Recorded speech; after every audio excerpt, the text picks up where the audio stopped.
हाय दोस्तों, कैसे हैं आप सब। उम्मीद करता हूँ अच्छे होंगे और हमेशा अच्छे ही रहेंगे। दोस्तों, हम पिछले वीडियो में जिन टॉपिक्स को कवर किए थे उस पर बात नहीं करेंगे, हम आगे बढ़ेंगे। तो अगर आपने पहले जानकारी ले ली तो ठीक है, अगर आपने नहीं ली है तो प्लीज़ आप जाकर पीछे के वीडियो के पार्ट्स को देखें। ठीक है। अब देखिए सर, सबसे पहले हमें क्या करना है, हमें यहाँ पे लगाना है 12 वोल्ट का जैक। ठीक है। उसके बाद हमें करना है कनेक्ट मल्टीमीटर को। ठीक है। अब पीसीबी ऑन है या नहीं है कैसे कंफर्म करेंगे सर, तो देखिए यहाँ चेक कर लेना है आपको पिन नंबर 17 को। ठीक है। अब पीसीबी ऑन है या ऑफ है कैसे करेंगे कंफर्म सर, तो आपको यहाँ चेक कर लेना है 5 वोल्ट आ रहा है। ठीक है। उसके बाद सर आपको यहाँ चेक कर लेना है 5 वोल्ट आ रहा है, क्लियर है। ठीक है। फिर आपको यहाँ चेक कर लेना है 15, 16, 17, 18, 19, 20 VCC बन रहा है। ठीक है। जब आपका पिन नंबर 1 पे, ठीक है, 17 पे, 20 पे, सभी पे वोल्टेज बन जाए 5 वोल्ट, उसके बाद हमारा मेन IC पिन नंबर 23 से एक पल्स आउट करता है। देखिए 15, 16, 17, 18, 19, 20, 21, 22, 23। ठीक है। तो यहाँ से 5 वोल्ट आउट कर रहा है। अब ये 5 वोल्ट कहाँ जाएगा सर, तो ये 5 वोल्ट जाएगा R29 पे। तो आपको ढूंढना है अपने पीसीबी में कि R29 के लोकेशन पे लगा वो रेजिस्टेंस कहाँ पे है। यहाँ पे लगा है R29, जहाँ पे जा रहा है 5 वोल्ट। ठीक है। और R29 का जो अगला पॉइंट है सर, ठीक है, ये अगला पॉइंट पे 1.2 वोल्ट बन रहा है। ठीक है। और इसका अगला पॉइंट जो है वो कनेक्ट एक रेजिस्टेंस है। वो रेजिस्टेंस कहाँ है सर, वो रेजिस्टेंस R30 पे है। ठीक है। तो देखिए सर, मैं आपको दिखाने का प्रयास करता हूँ। इसके बगल में लगा हुआ है R30। ठीक है।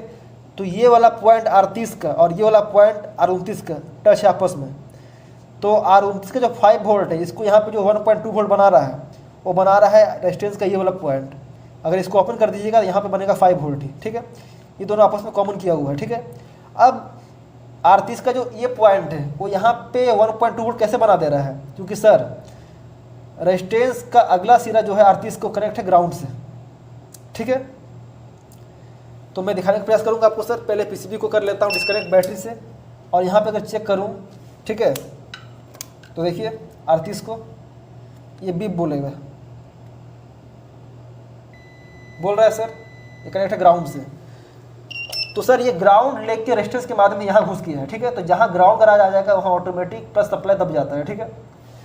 तो ये ग्राउंड को घुसा दिया इस जगह पे, और यहाँ पे आ रहा था 5 वोल्ट, तो 5 वोल्ट दब के कितना हो गया, 1.2 वोल्ट हो गया। बता दूं सर आपको कि यहाँ पे आपको 1 वोल्ट से लेके 0.7 वोल्ट देखने को मिलेगा। ठीक है।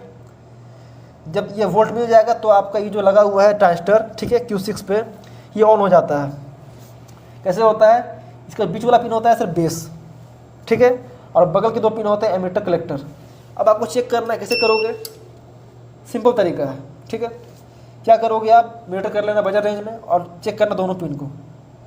कुछ बोला, क्या बोला, बीप बोला, यहाँ चेक कीजिए, कुछ बोला, नहीं बोला। तो जहाँ पे आपको बीप बोल रहा है जो पिन, ठीक है, वो पिन क्या है सर, वो पिन आपका एमीटर है। ठीक है।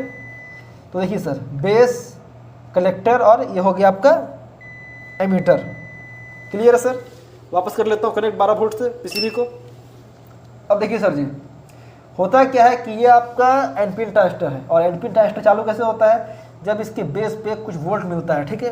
0.5 वोल्ट, 0.7 वोल्ट, 1 वोल्ट, इसके बेस पे जितना वोल्टेज मिलेगा ये उतना खुलेगा।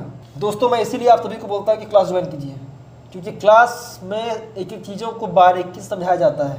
चाहे ट्रांजिस्टर हो, चाहे रेजिस्टेंस हो, सभी के ऊपर पर्सनल क्लास लिया जाता है।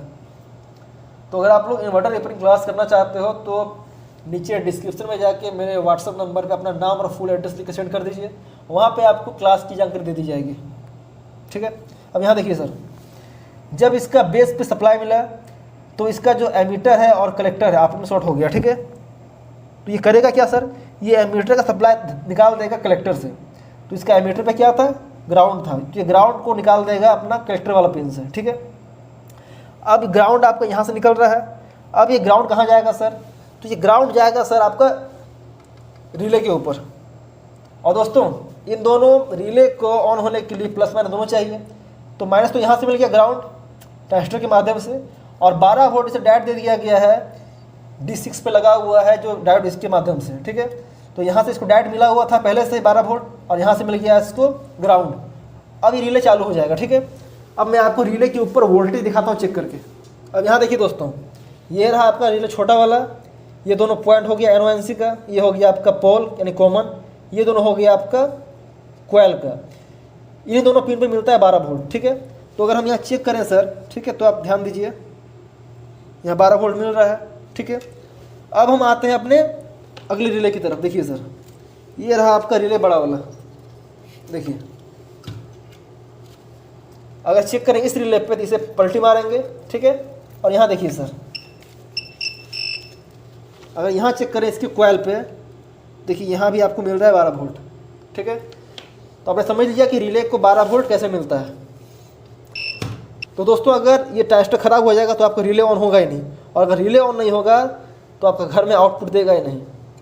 क्योंकि रिले काम क्या करता है सर, यहाँ देखिए, जब ये दोनों चैनल पे बन जाता है ड्राई वोल्ट, ठीक है, जो कि बनता है 2.5 से लेकर 4.5 वोल्ट तक, जब दोनों चैनल पे बराबर ड्राई वोल्ट बन जाता है उसके बाद इन दोनों हीटसिंक पे AC वोल्ट बूस्ट होता है, ठीक है।